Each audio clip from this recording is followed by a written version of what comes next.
Okay, are we ready to get started? Looks like everybody's pretty well seated. Welcome to the Cupertino City Council Candidates Forum. This forum is sponsored by the AAUW, the Cupertino Chamber of Commerce, and the League of Women Voters, Cupertino Sunnyvale. My name is Elaine Manley, and I'm with the League of Women Voters. I would like to mention that the League is a nonpartisan organization, therefore we don't support or oppose any candidates or political parties. And the League, of course, is open to anyone of any gender as long as they're over the age of 18. Our purpose tonight is to encourage participation in our government by informed citizens, and we'd like to remind you that Election Day is Tuesday, November 7th.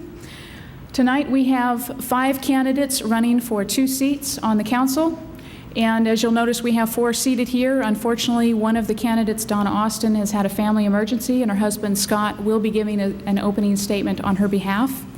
I would like to introduce all of the candidates to you. One would be Donna Austin. Currently, Scott is holding her place. The next one is Michael Chang, Wally Dean, Marshall Goldman, and Steven Haze. So this evening, the candidates have agreed to a set of ground rules, and basically, there will be time limits. We're going to have opening statements for about 1.5 minutes. Then we're going to take a 5-minute break. We'd like to ask that you write your questions on the card. Please make them legible so that we can sort them out and by issue and read them. And then we'll come back together and have the candidates answer the questions. They'll have 1.5 minutes each to respond. And then about, I'd say 8:20, 8:30, somewhere in that time range, we'll start ending off and having closing statements by all of the candidates. Okay? So we have our timekeeper here, Borland 2, who will be letting everyone know how much time they have left. Please abide by the rules. We would greatly appreciate that. And then we also have some people picking up questions. Could I have those people raise their hands? So if you'll notice, these are the people that you want to hand your questions to, and then we'll do our best to get your questions asked of the candidates. All right? So let's begin with our opening statements. We each have 1.5 minutes, and we're going to start with Scott Austin.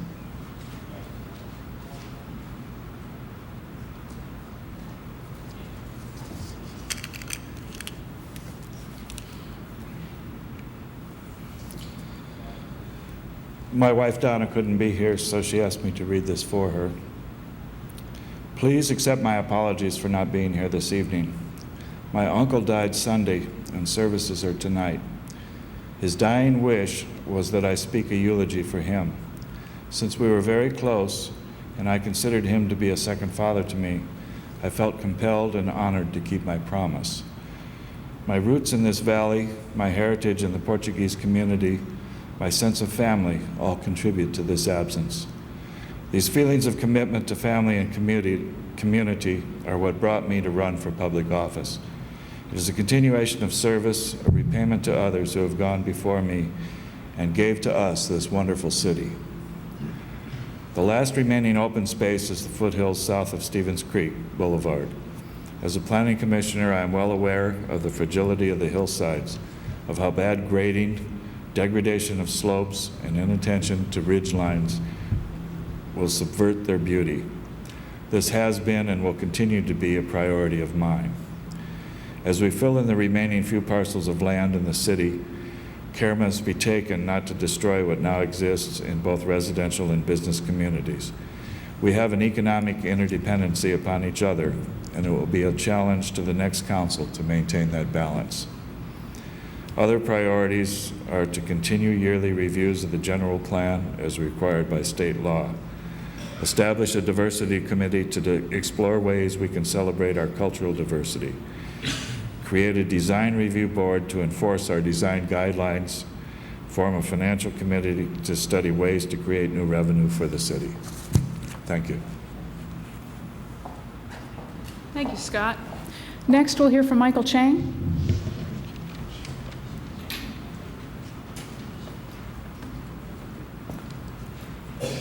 Hello, ladies and gentlemen. My name is Michael Chang. I'm a full-time professor at De Anza College and department chair over there. And I believe in giving back to the community. That's why I'm involved in our community. And that's something that I teach my students. And sometimes they say that I preach that to them. And so I figure I have to make my actions correspond to my words. And that propelled me into community activities. and serving our community. And I've done so on the school board during the last 4 years. I'm a board member of the Cupertino Union School District, and this year I am board president. I have a solid record of achievements on the board. This year's board president, I helped to lead our district in passing a Measure A bond, which guaranteed the renewal and renovation of our schools, and we opened a new science school. There are many issues facing our city, and I want to list a few of them here in our opening statement. 1, protect Cupertino's suburban and hillside character. 2, prevent overbuilding and traffic congestion. 3, provide strong fiscal oversight of the city budget. 4, be tough on crime and keep Cupertino safe. 5, promote a healthy local business climate. 6, develop partnerships to serve children, seniors, and family. Thank you very much. Thank you, Michael. Next, we'll hear from Wally Dean.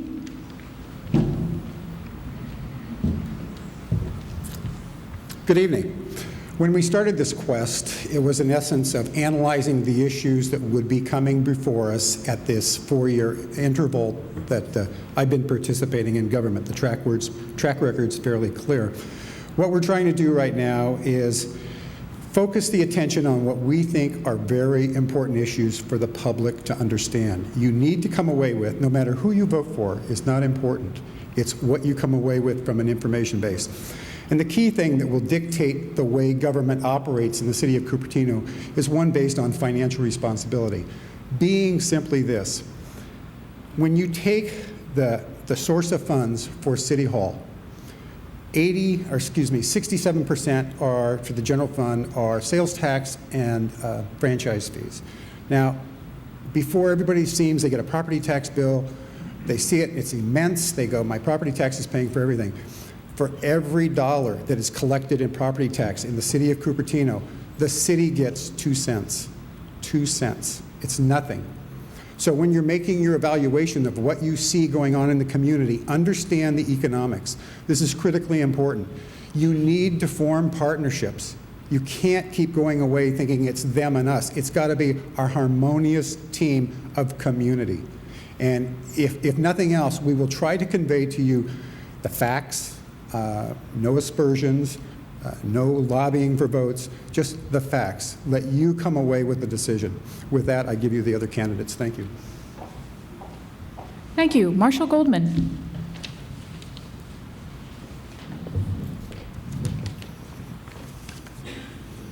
We're not twins tonight, but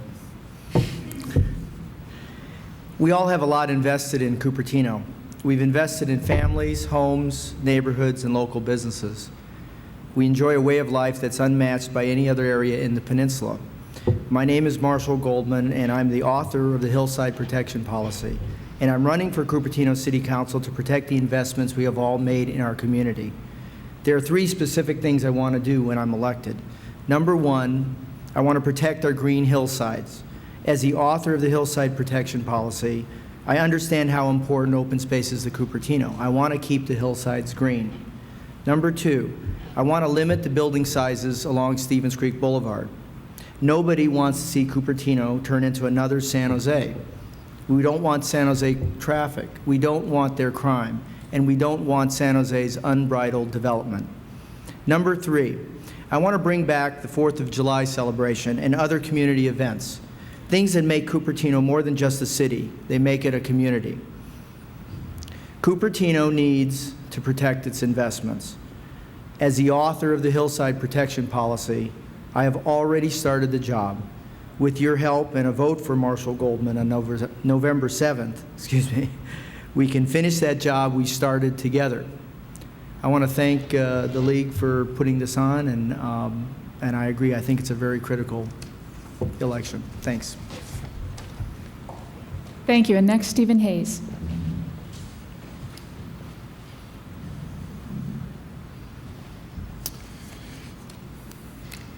I want to thank the League of Women Voters for providing us an opportunity to be here this evening to meet with you. It's greatly appreciated. My wife Diane and I have married for 22 years, 17 of which is here in Cupertino. Over those years, we saw a tremendous amount of growth and saw our community go from rural to suburban. Because of my concerns, I participated in the 1980 general plan hearings in order to try to slow down the amount of growth. 7 years later, I had the privilege, as a member of the 1990 Citizen Goals Committee, to participate in the adoption of the general plan. I currently serve as a board member for the Committee for Green Foothills and the Cupertino Historical Society and Museum.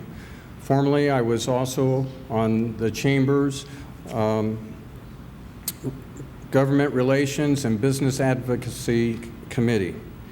I have been involved in several issues regarding hillside development, in particular the diocese property, in which I am the only candidate who actively supported the beneficial resolution and the benefit to our community. And downtown development, where I proposed the design charrette for our citizens. Again, I am the only candidate who has called upon reopening the general plan to address the amount of growth contained within that plan. These two issues demonstrate my desire that citizens are provided opportunity to participate in defining the type of community we want as we go into the 21st century. Thank you. Sorry. Okay. Thank you. Okay, now we would like to take a 5-minute break. There's a clock on the wall that I believe says 7:20. So how about if we plan on getting together about 7:25? Please write your questions as quickly as possible and hand them to the different people who are collecting questions so that we can get back together and start asking our candidates. Okay, we'll take a 5-minute break. You've got to read it. Yes, yes. Okay. That's pretty bad. Okay. All right. Everybody ready? Okay, so we have our first question. And Michael Chang, I would like you to answer it first, please. The question is, what are the major capital expenditures you would like to see supported over the next 4 years, and how will we pay for these? Capital expenditures. There are a number of facilities in the city, I think, that is ripe for development and support. Very close to my heart are services for young people and services for seniors. And I would feel that I would very much like to see the senior center expanded, renovated. I would also very much like to see the library updated. It's used a lot, both of these facilities. I think we should bring in more computers into the library and expand the services in our libraries and the equipment that's there so that it's comparable to what's offered in our school district, and so that it would be both the city and the schools would be complementary to each other. Good. Wally Dean. Same question? Same question. I didn't know we'd be answering the same question. Mine is a totally different answer, one that is not mom and apple pie. The challenge in this city or government is very simple. We pulled in this year's budget a negative $128,000 projection going into this year. We resourced funds from the downtown improvement. It was a fund that was available to us from a tax transfer fee of $950,000, which we applied to the deficit of the $128,000. So we show technically a surplus. Next year, our debt goes into the $1 million range, and that's to pay off a bond. It's called the Elvis bond early, so the city can save money. The quest that we have in front of us right now is not one of trying to buy stuff. It's kind of it's a standing guard going on right now, because in Washington, D.C. right now, the big battles are budget cuts. And when you understand what they're cutting and how it's going to affect state government, county government, and local government, the situation is not going to be the same as you know it today. Whatever you're used to in the form of government right now, it's going to be different. The cities, counties are going to be cash strapped. The goal that we're looking at right now is just trying to find out what's going to be cut, what our impact is, and how we address it, not what we're going to buy. We have plans, but I mean, the real world, we need to atone to financial responsibility. Thank you. Marshall Goldman. Well, when I was on the city council, we faced similar time where we had budget shortfalls, and I came up with over 5 years, $3 million worth of capital expenditures that we reduced, which were basically make work type of things.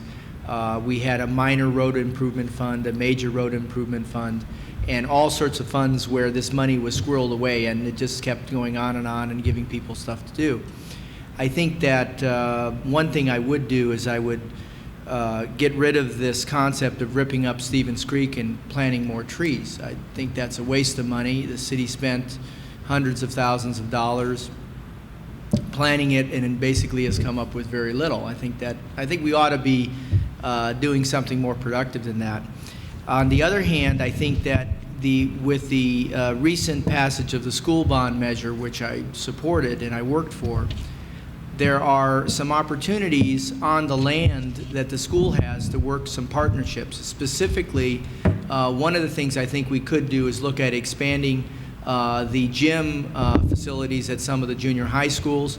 Right now, there's a tremendous shortage of space for kids to go at either Friday or Saturday night or just work out in a gym. I think these are the types of things that we ought to be looking at as opposed to re-landscaping Stevens Creek. I think that's a mistake. Okay, and Steven Haze. Well, excuse me. Is this on? Okay. In particular, I think we need to do more about our neighborhood parks.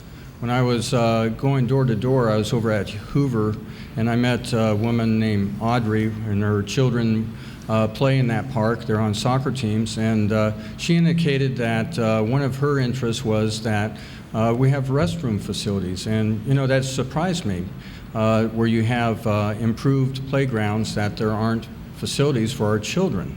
And she indicated that she had conveyed that to a city official, an elected official, and that elected official responded, well, there are 22 trees, and that's what you could use. I felt that was very offensive. I think for our children, it's imperative that we offer them the best that we can.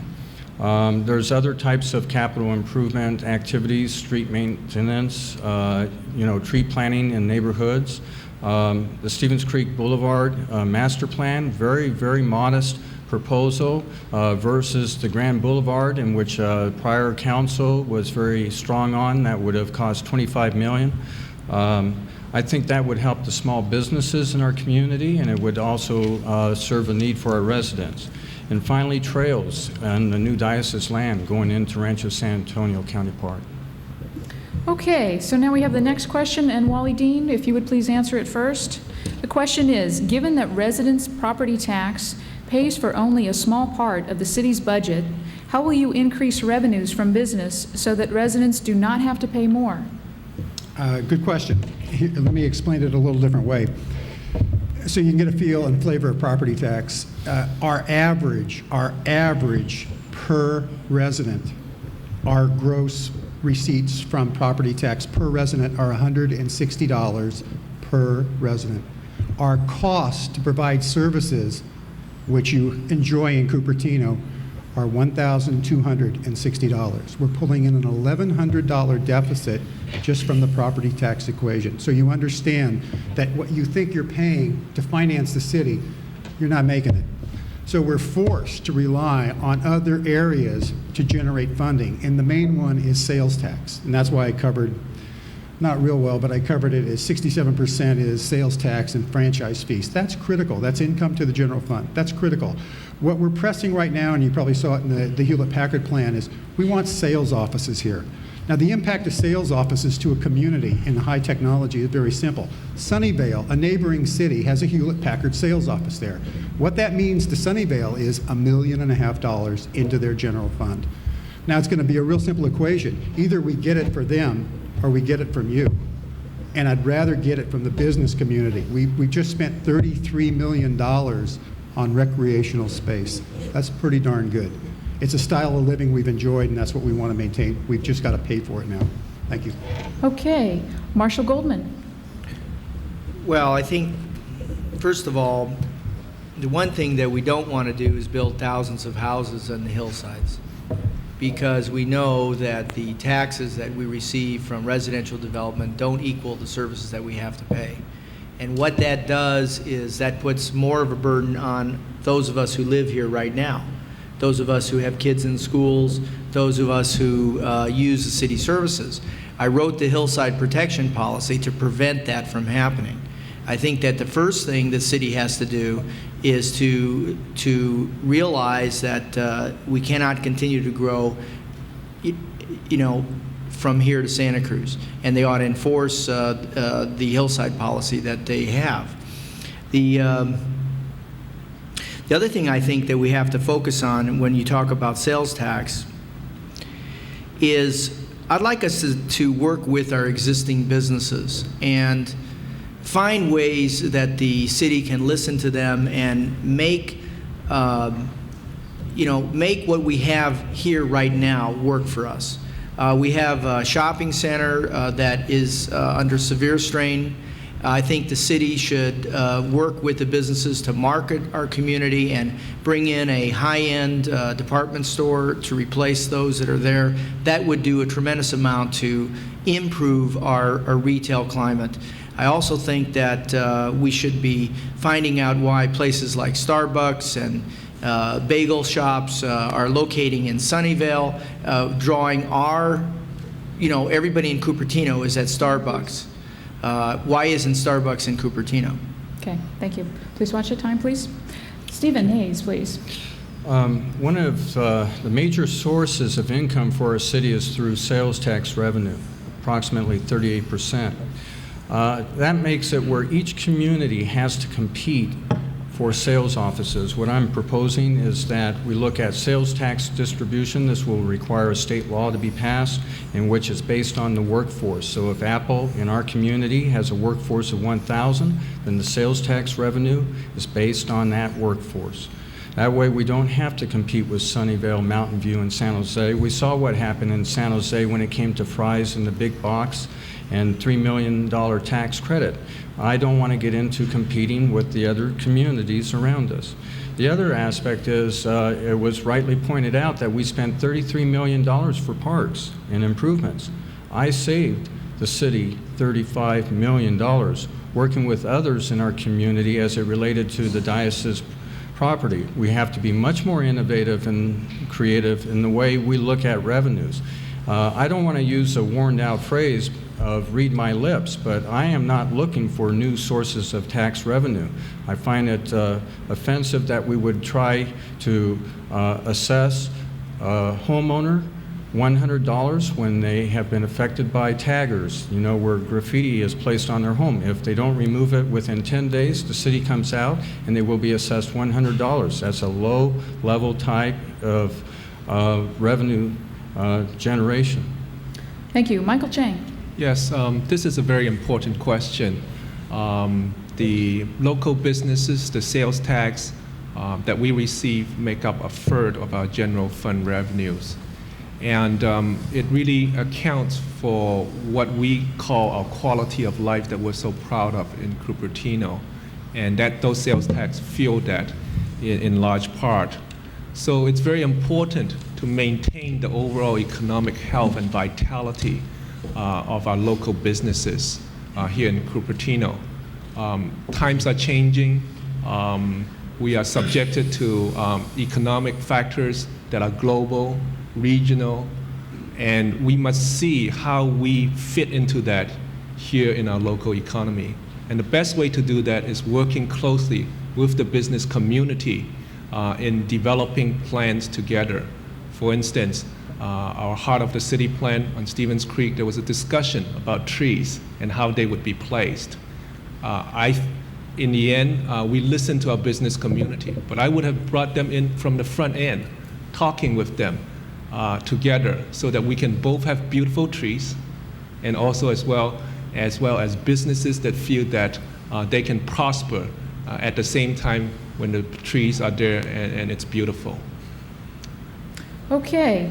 The next question will start with Marshall Goldman, and the question is, more local housing creates denser neighborhoods, more weekend and evening traffic on local streets, more people crowding parks, and it does not pay its way in terms of city services it requires. Why should Cupertino continue to accept large numbers of new housing units?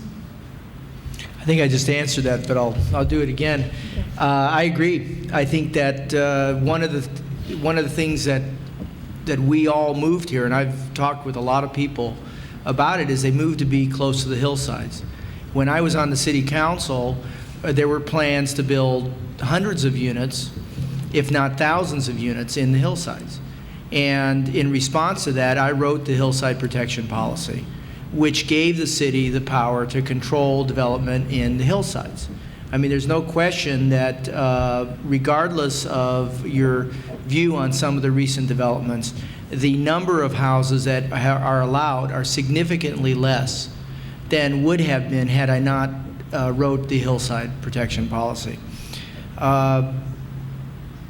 I think the other issue I really want to come back to, this, it's kind of bugging me, this thing about Starbucks being in Sunnyvale. I mean, that really bothers me. I mean, here, you know, we either go to Los Gatos or we go to Los Altos, and now we're going to Sunnyvale in a strip shopping center. I think we have to find out from the business community what is keeping places like that from locating in Cupertino. Those places generate sales tax, also enhance our quality of life. Everybody likes to go there. I mean, look at the crowd. And there are ways that could offset some of the negative impacts of the state and all these funding problems we have. Thank you. Steven Haze. Well, I'm inviting Starbucks to come to Cupertino based on the recently adopted Stevens Creek Master Plan. That was a citizen-initiated effort. It took a number of years. It originated in 1990 with the Goals Committee. Housing has been brought up as an issue. 62 units of homes have been built this year. I don't think we've seen terribly a lot of homes to be built. And more importantly, under the current general plan, 2,500 units are already codified in the general plan.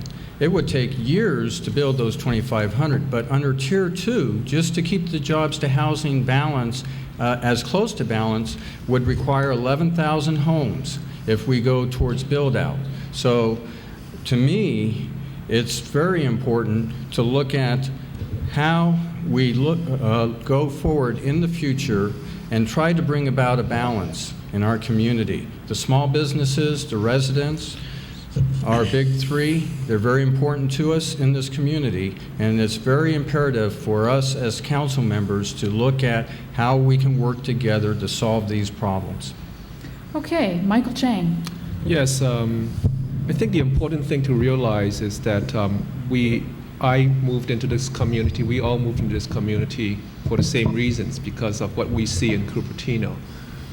We like the Cupertino that we see, the kind of schools that we have, the kind of community service, the kind of community traditions that we have here in Cupertino.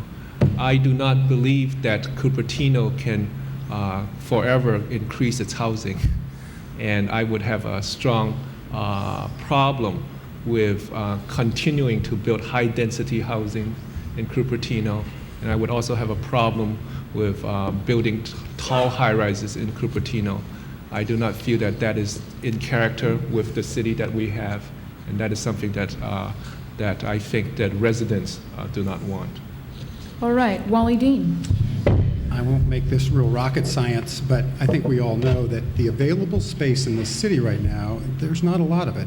We're basically coming close to build out. So when people paint pictures of high-density buildings and high impacts, where?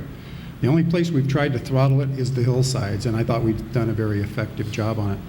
On Marshall's question on coffee shops, retail tax dollars, we have 5 shopping centers in the city. Every one except the Crossroads has a coffee shop.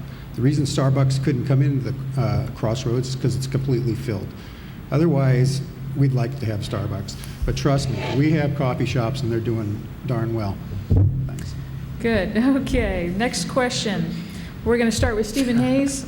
And the question is, with the diverse population in our city, what kind of program are you going to implement to make diversity a strength for our community?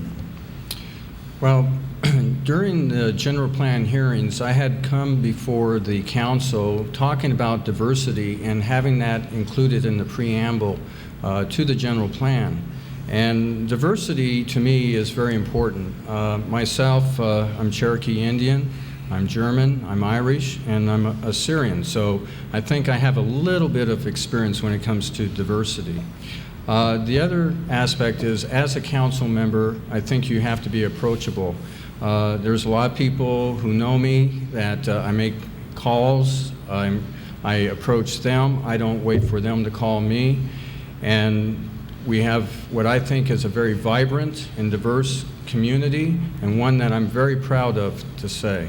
My wife and I have been here for 17 years. I grew up in Palo Alto. Cupertino is my home. Good. Michael Chang. Yes, this is an important issue. I think that the present City Council and our city have done a really good job in terms of diversity. Cupertino is a very welcoming city for all. I think that what we need to do is to make it a positive strength for our city. And so one of the themes of my campaign is to bring people together. How do we bring people together? And the way to do it, I believe, are two ways. One, you have projects that people, different kinds of people can participate in and feel strongly about. In our schools, when we go out and fundraise money for our schools, fundraise for our bond election for the schools, work on PTA projects from the schools, everybody participates, everybody chip in, because we are all here together doing the same purpose. So building this kind of partnership would draw different kinds of people together.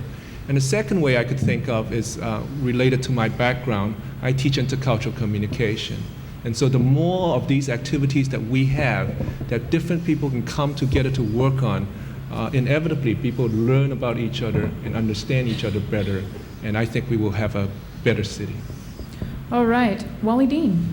I agree with Michael's comments. Let me show you the examples that he was referring to. We currently have right now, there are some parents in the audience right now on the Sister City project, where we bring the kids in from Toyokawa, and we've just had 12 with 2 adult teachers, where the members of our community have taken the kids in and shown them Cupertino, shown them the surrounding cities. We think that's extremely important. We've sent kids to Toyokawa, and they've really appreciated it. We're cross-cultured. This year, we've had the first Chinese New Year celebration. Michael was very much involved in that, and it was a very positive experience.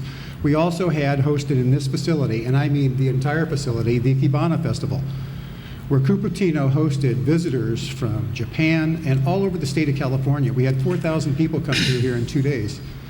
They took it very seriously. I would say we have, as a city, reason to be extremely proud in our cross-culture program. Great. Marshall Goldman.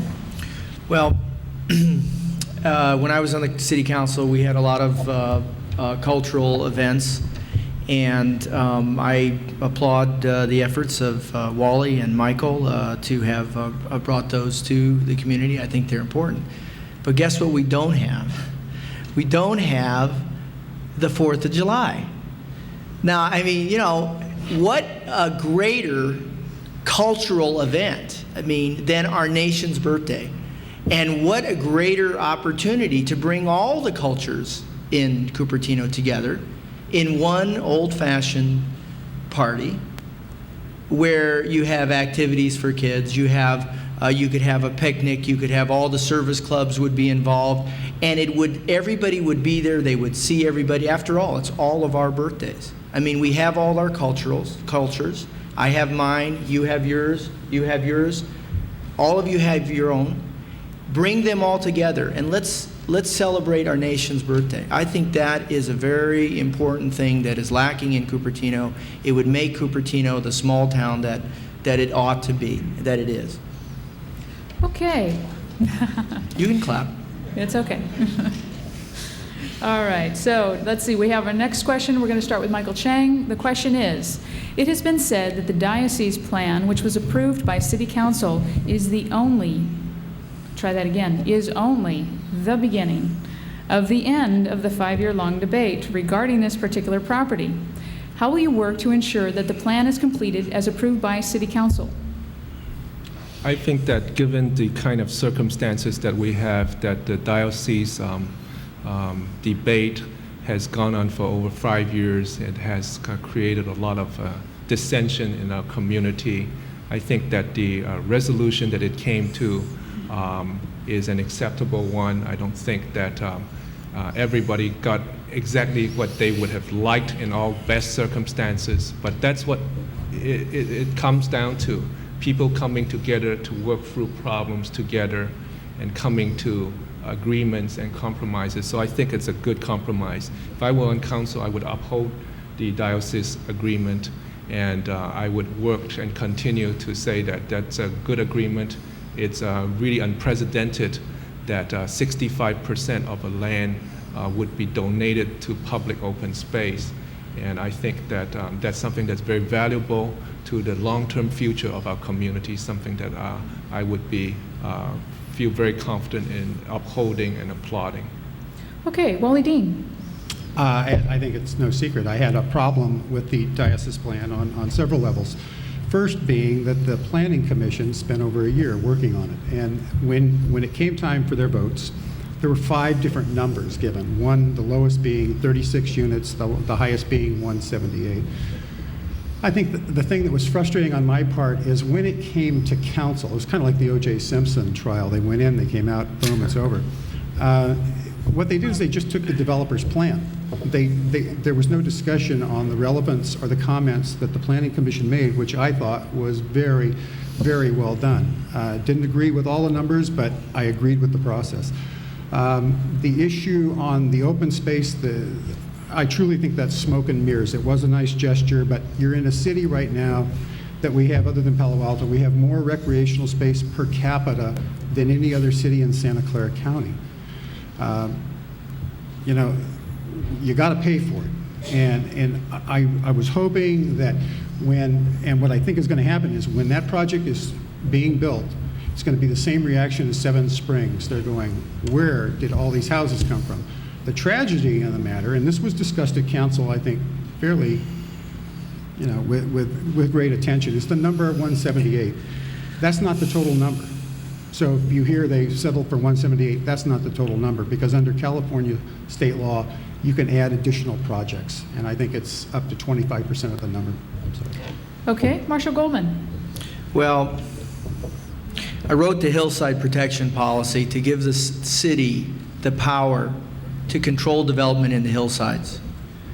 What has happened on the diocese project, for example, is that a marketing plan has been presented to the community that is trying to tell us that somehow 200 units being built there is going to preserve open space. Now, if you walk at Rancho San Antonio and you look down at the land and you see it, it's open space right now. There's no question about it. It's open space.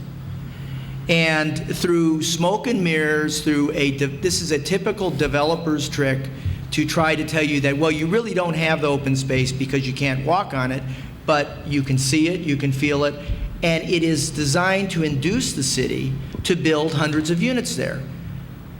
That concept, in the long run, will not be upheld or understood by any member of the community, whether you agree with the need to build more units or not.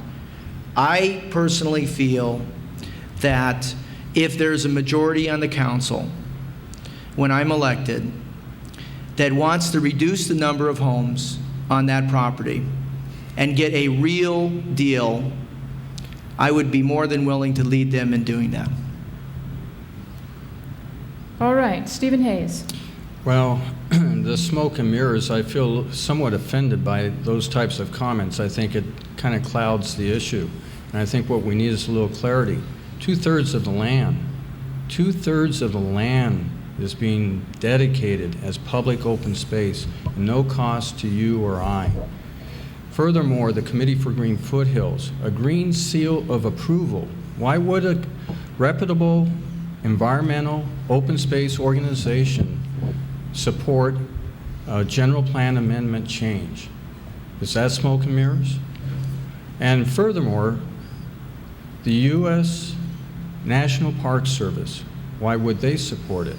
I didn't know they were in the development business. I thought they were in creating parks for people.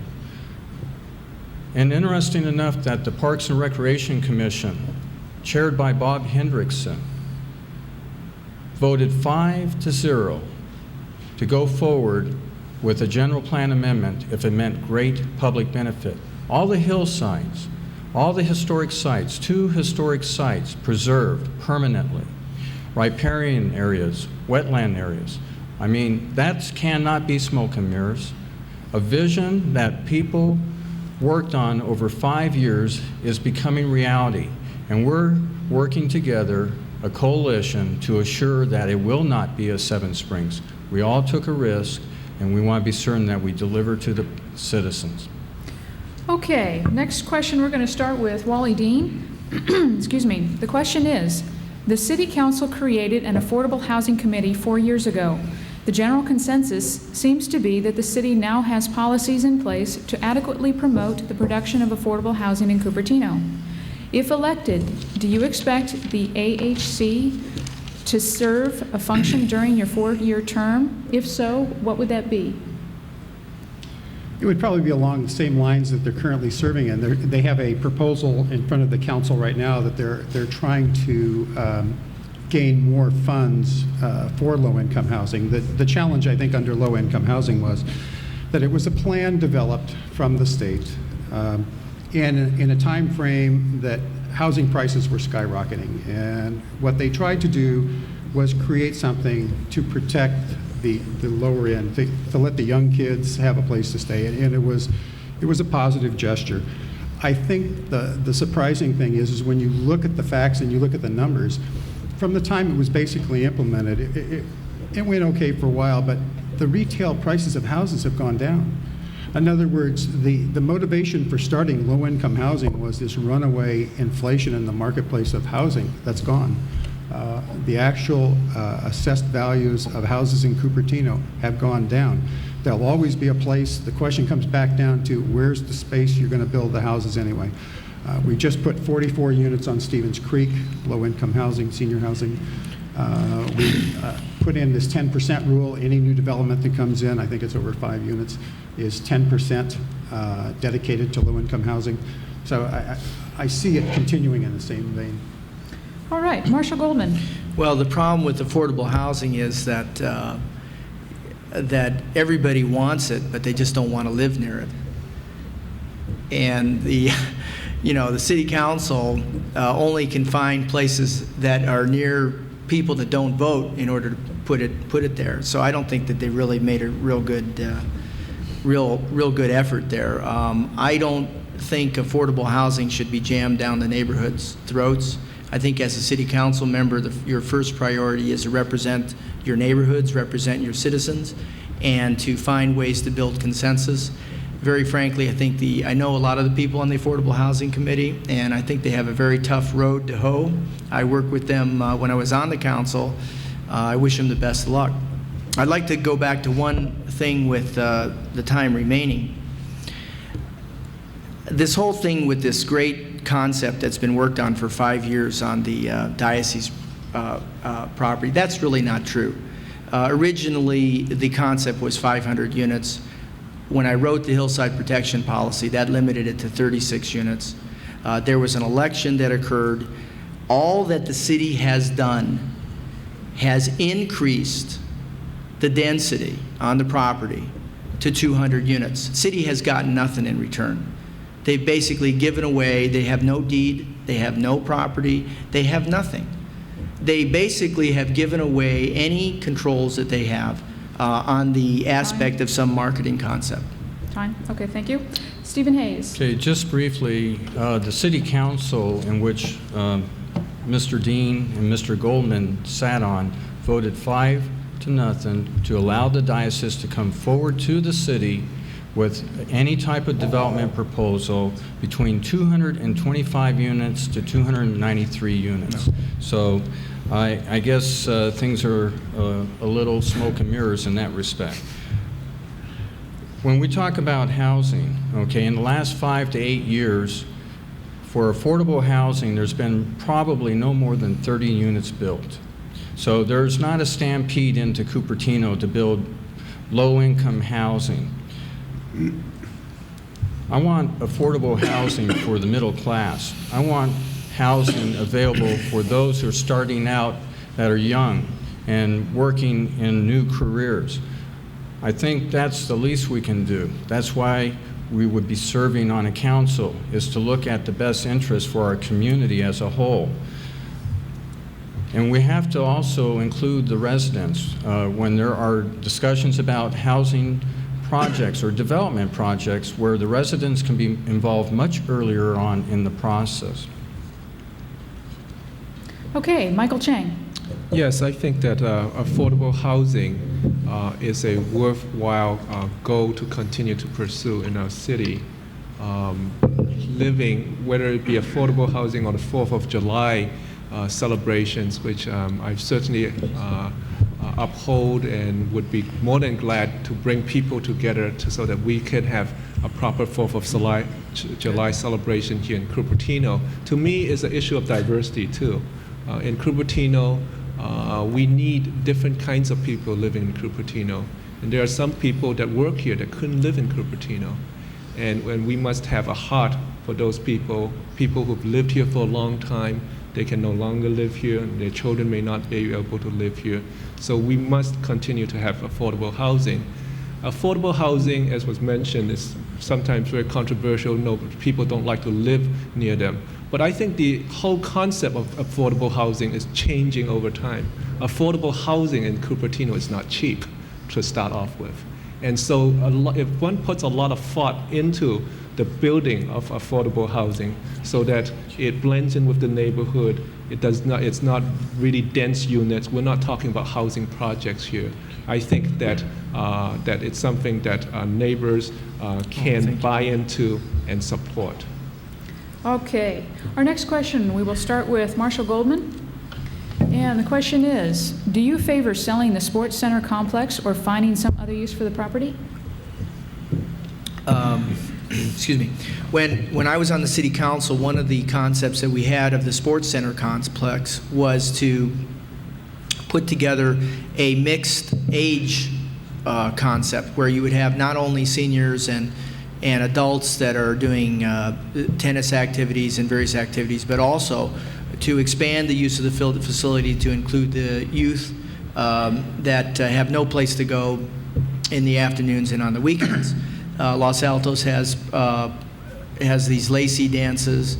There's a lot of activities that other communities have, and I think the sports center probably could be used for that. One of the things that we did do is we got together a consulting team from Stanford who actually was going to research those type of activities for free for the city. And that didn't occur due to various reasons, differences in opinion as to what the uses should be.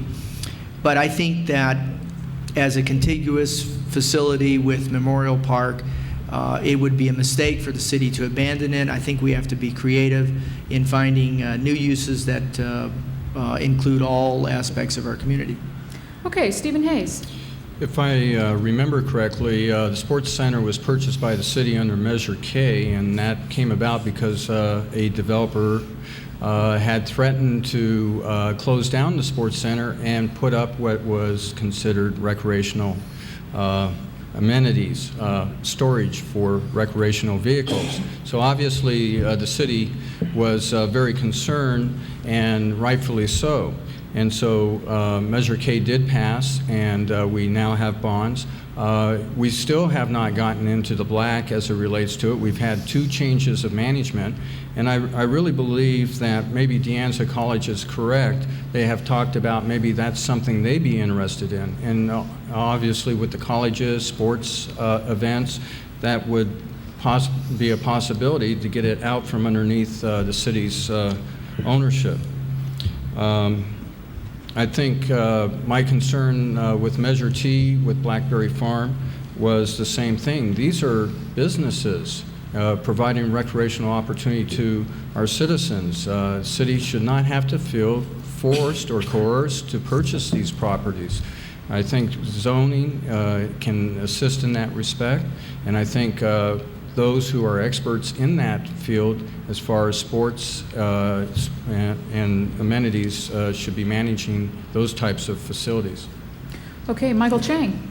Yes, I believe that there are two issues related to the sports center. One is the quality of the programs that we have in the city, and in Cupertino, a program of such high quality that we attract people from neighboring communities that come to Cupertino for our programs. And that's something that we should be very proud about. The other issue is that what does it cost? How are we doing it financially? Right now, the sports center, we're very close to breaking even on the sports center. And as long as that is the case, that it makes financial sense and that it also provides good programs for our citizens, I could see continuing the present arrangement. But if indeed we cannot maintain it, uphold it in terms of the kind of programs and the kind of revenues that needed to run it, then I don't think it would be a financially a good idea for the city, and maybe it's a business that we need to get out of in the future. Thank you. Wally Dean. The sports center is, you're right, it's basically breaking even. But it's also being used in partnerships with other entities in the community. One being the senior center. The senior center is completely overbooked right now. We're running 4,000 seniors through that facility. And what you're seeing is a migration, just walking down the street and coming into the sports center. They're playing cards there. They now take 4 courts in the morning for just senior tennis. It's really neat to see. We've just finished a deal with De Anza Cupertino Aquatics. They're going to underwrite an enclosure for the swimming pool so they can show year-round training for little kids. That's a real plus. The question on Blackberry Farms, that's a profit center for the city. That's not costing us money. We're paying our own way there.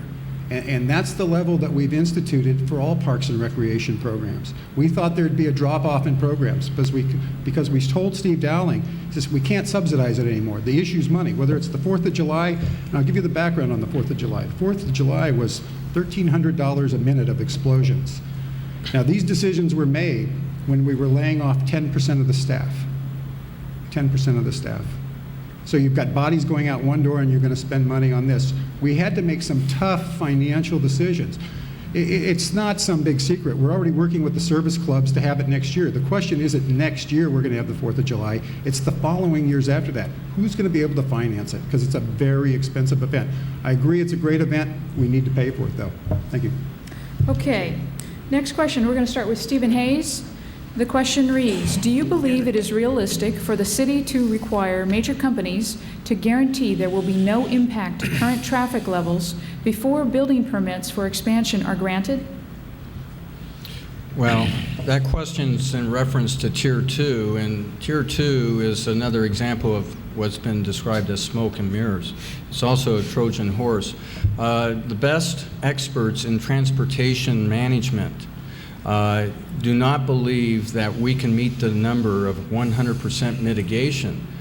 Tier 2 is not attainable in the sense of mitigation, but more importantly, it would create, I believe it's about 8,500 need of housing units.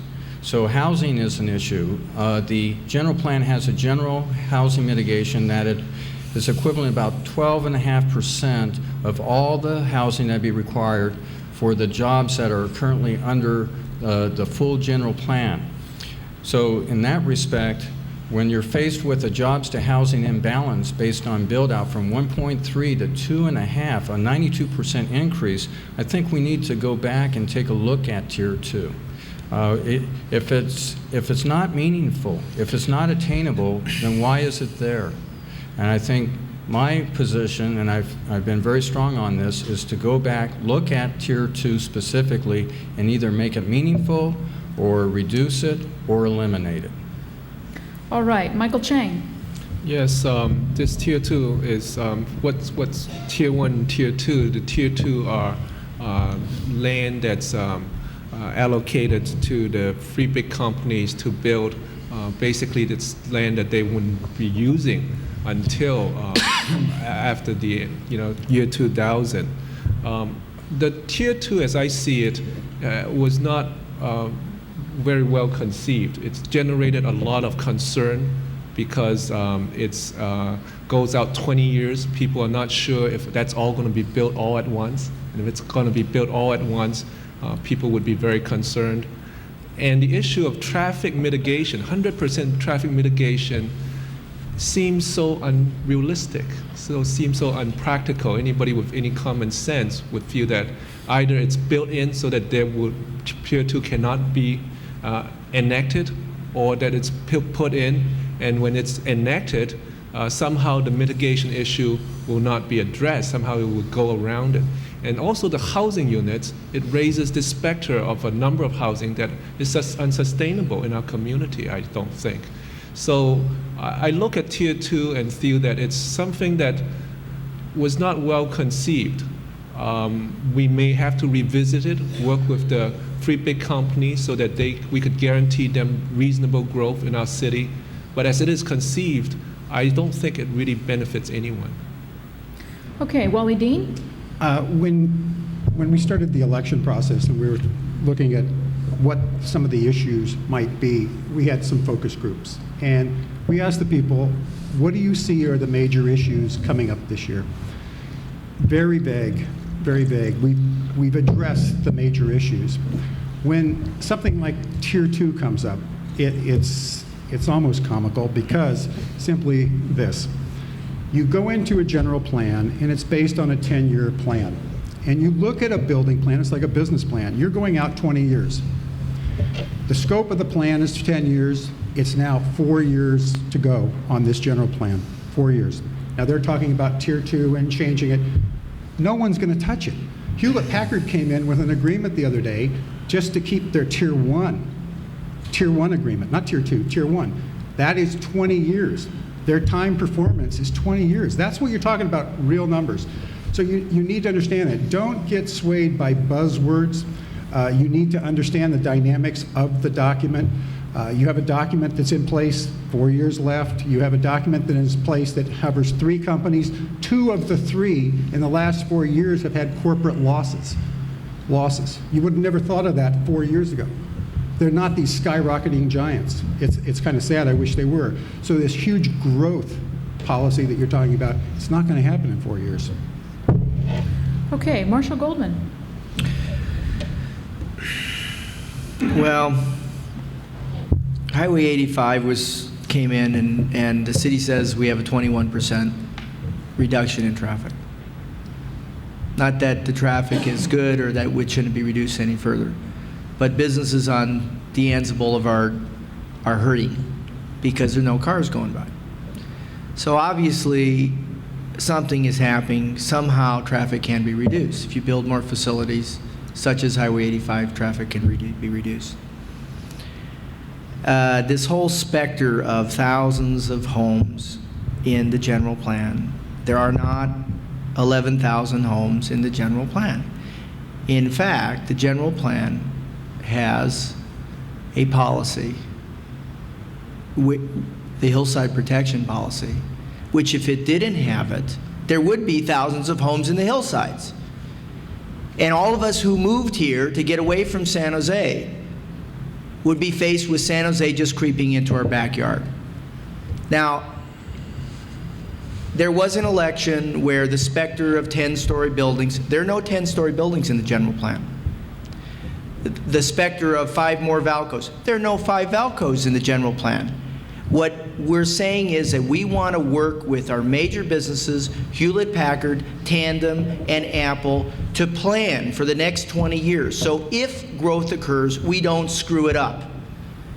That if it occurs, we can control it. That's the job of responsible city councilmen, not to say things that don't exist.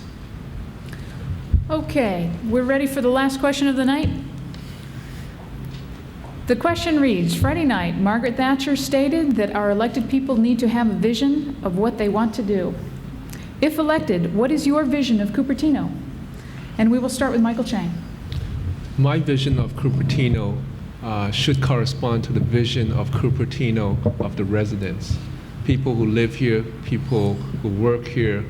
And my vision of Cupertino is, on one hand, we want to preserve what we have in Cupertino, retain the urban, suburban character of Cupertino, the great services that we have in our city. But on the other hand, we also have to see what fuels that, and it's the sales tax that fuels that. And so I think that as a city, whether it be us on the council or the citizens of Cupertino, we have a very tight line to walk in the future of Cupertino. As somebody said, there are no free lunches.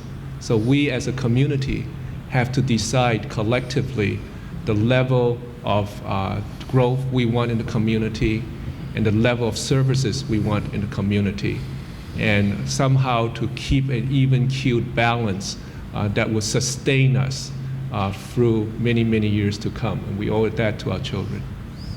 All right, Wally Dean. 4 years ago, I brought up a phrase called the Northern California lifestyle, and it was very specific, because if you go to LA, you'll notice a big difference. If you travel around other parts of the country, there is something special here, and I think that's what we're trying to maintain. The issue of the $33 million for open space and parks and recreation, I think that was critically important. They were tearing down schools and they wanted to build houses. We kept the fields open. We just spent $5 million, $4.2 million plus, to redo 9 schools. I think that's extremely important. Those are visions.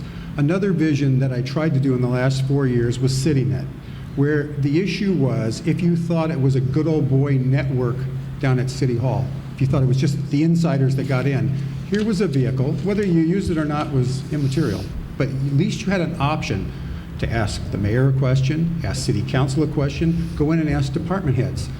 You didn't have to go to City Hall and pull up files or agendas or financial statements. It's there electronically.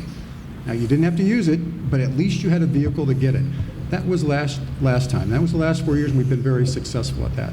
The next 4 years are going to be different, though. The next 4 years are going to be a financial challenge. Make no mistake, no matter who gets elected up here, the issue's the same. The next 4 years are going to be financial, and you've got to concentrate on it, and you've got to know it going in. Thank you. Marshall Goldman.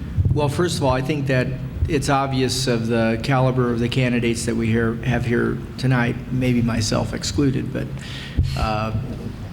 there's no question that Cupertino is a very bright community, has a lot of great ideas.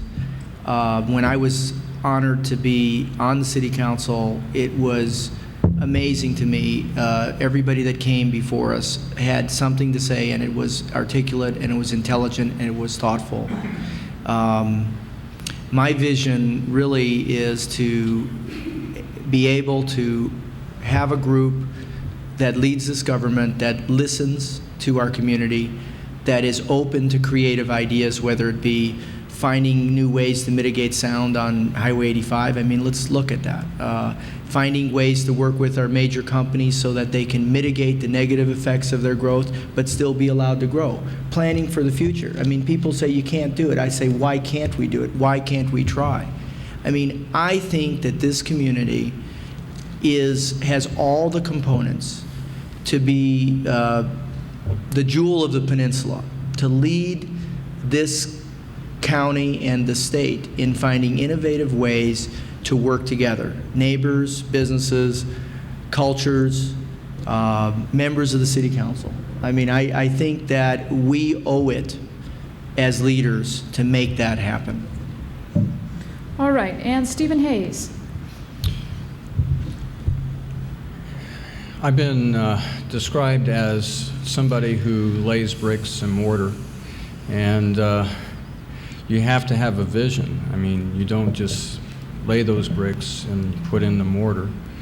And I would like to believe that those issues that have been close to me, that I've spent many years over, whether it's the hillside areas of Inspiration Heights that took 10 years, whether it was the diocese property, 5-year struggle, working with others. I look at all the people who have helped solve major problems in our community and have given us great opportunity. And I look at Cupertino as the capital of Silicon Valley, one of the most unique areas in the world, and the fountainhead for our future. And I look at Cupertino as also the 93rd encampment of the De Anza expedition and a knoll that we protected on a hill that was threatened at one time to have a golf course or houses built there. I look at that and I see a vision that all of us working together can solve these problems. And that, to me, is my vision, is being able to work with you. One of the things that really made me feel good was to see a council chamber filled with people saying all the positive things that we can do when it came to the diocese property. Thank you. Thank you. Okay, now it's time for closing statements. Each candidate will have a minute and a half, and we're going to go in reverse order here. So, Steven, we will start with you. Okay, if you'd like to come up.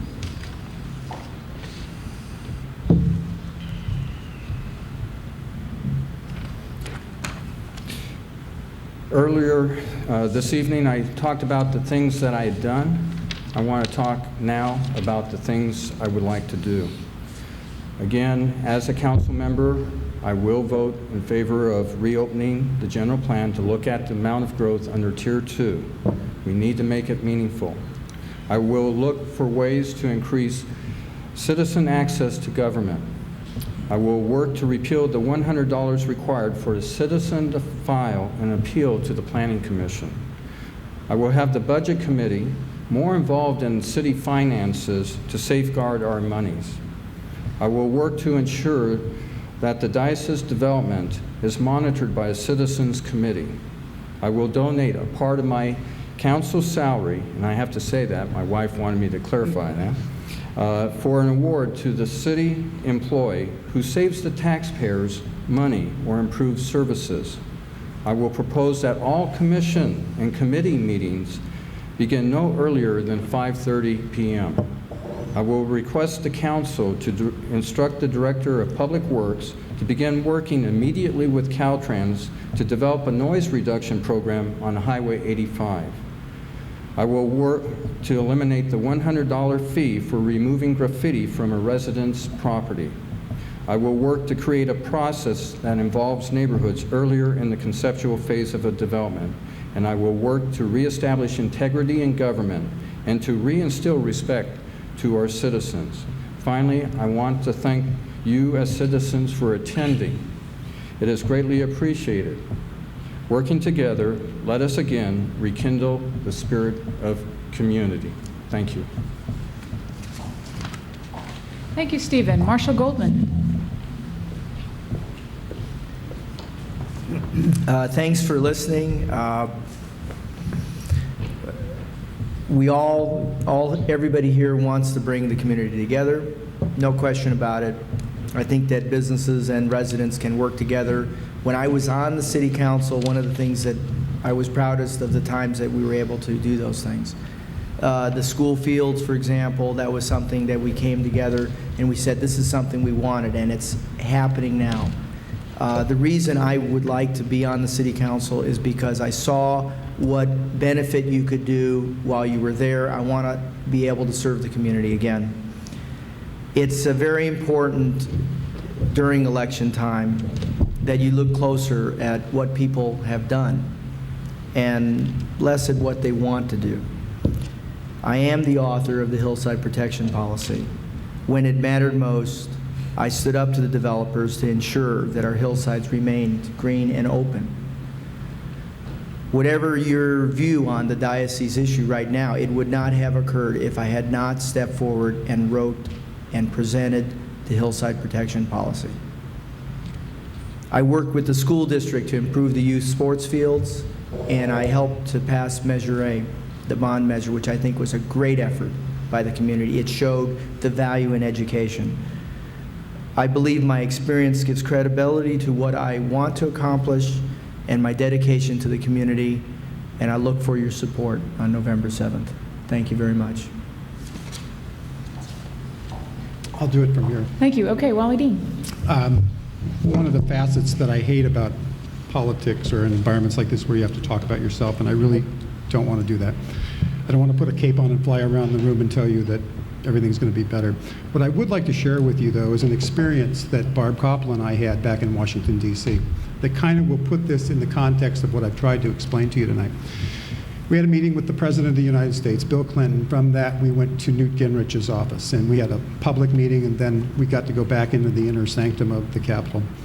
And the facts that I think took us by surprise are financial facts, what's going on in Washington, D.C. I don't want to harp on this too much, but you need to understand it.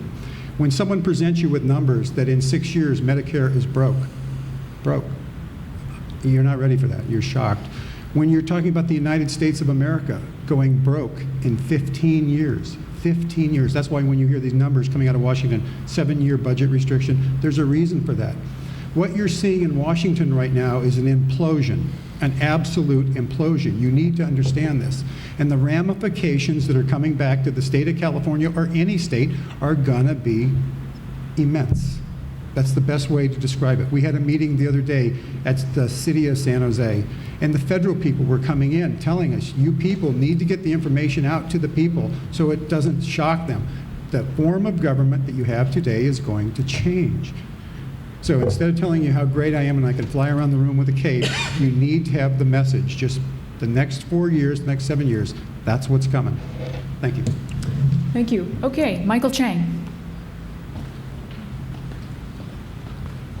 Thank you. If elected, two things I think very important for council members to do. One is uphold the vision of residents in Cupertino, and I think that we have a good sense of what that vision is. That's a vision to protect and keep our suburban character and to provide the kind of services that we need for our children, our seniors, and our families in the city. The other thing that any city council needs to do very well, and we do that very well in our school district, is to oversee finances. We have to have strong financial skills to oversee our finances, make sure that they are in order, and that our city have a long-term financial health. I agree with what Wally is saying in that I think we are in for some tough times, but it's not over yet. And because Silicon Valley is the center of change, whether it be economic change, technological change, cultural change, demographic change, all these changes are going to put a lot of stress on our families. And I believe the only way we could deal with these changes is through partnerships, people working together, schools, communities, businesses, residents, City Hall, all working together. And that's the only way we're going to do it. And so whoever gets elected onto City Council, I hope that it will be a City Council that will be forward-looking. It will be a City Council that will be reasonable, that looks for the long-term future of all of us. It will be a City Council that will promote harmony, and it will be a City Council that will guarantee the prosperity and sustainability of our community. Thank you. Okay, thank you very much. So let's see, I wanted to mention that the candidates do have some literature over on the table right by the door. You're welcome to pick those up. They will be staying afterwards. You can ask them questions. This is being taped, as you're well aware, so if you could please tell your neighbors and friends that it will be rebroadcast. There is a purple sheet telling you when it will be, but basically it's going to be Thursday, October 12th at 5 p.m., October 18th at 6:30, and October 30th at 7:30 p.m. The next thing I want to say is extend a special thanks to the candidates for participating in this. Let's give them a round of applause.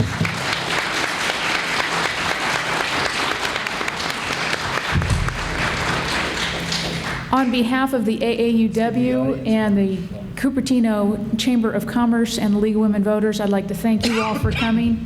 And please remember to vote on November 7th. Thank you. Bye-bye.